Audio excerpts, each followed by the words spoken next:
সহায়ক প্রযুক্তি ব্যবহার করি, স্বাধীনভাবে জীবন গড়ি। আমরা যে সহায়ক প্রযুক্তিগুলি ব্যবহার করতেছি আসলে আমাদের এই প্রযুক্তিগুলি অনেক সময় দেখা যায় কি আমার জন্য না, সুইটেবল না। যার কারণে দেখা যায় যেমন আমি হুইলচেয়ারটা যে ব্যবহার করতেছি, এই হুইলচেয়ারটা যদি আরেকটু ছোট হতো, আমার সাইজ অনুযায়ী যদি হতো, তাহলে এটা আমার জন্য আরেকটু কমফোর্ট, আমি খুব সহজে ফ্রিলিভাবে ব্যবহার করতে পারতাম।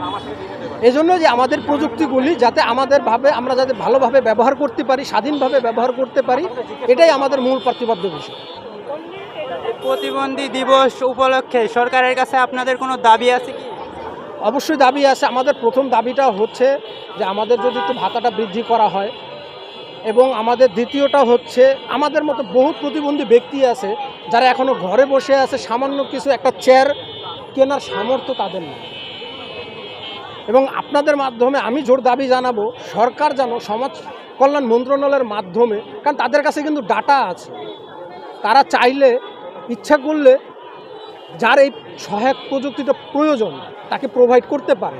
কারণ অনেক সময় সার্কুলার দেয় যে আমরা হুইল চেয়ার বিতরণ করব, স্ক্র্যাচ বিতরণ করব, কিন্তু আসলে স্মার্ট ডিভাইসের কারণে অনেকে জানতেও পারে না।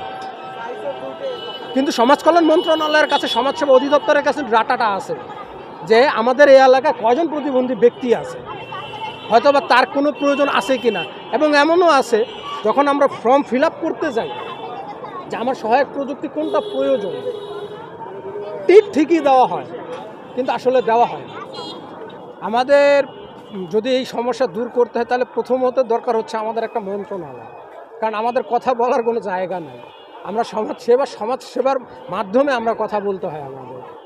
যার কারণে কি হয়েছে, আমাদের অনেক কথাগুলি পার্লামেন্ট পর্যন্ত পৌঁছায় না। এবং আমাদের পার্লামেন্টেও আমাদের যদি অন্তত একটা সিট যদি দেওয়া হইতো যে আমাদের নিয়ে কথা বলবে, হোক সেটা অগাধীদের ভিত্তিকে কিংবা আলাদা হোক, যেটাই হোক, যেভাবেই হোক, অন্তত আমাদের কথা যাতে বলতে পারে আমাদের প্রতিনিধিত্ব হয়ে, সেই ব্যবস্থাটা যেন করা হয়।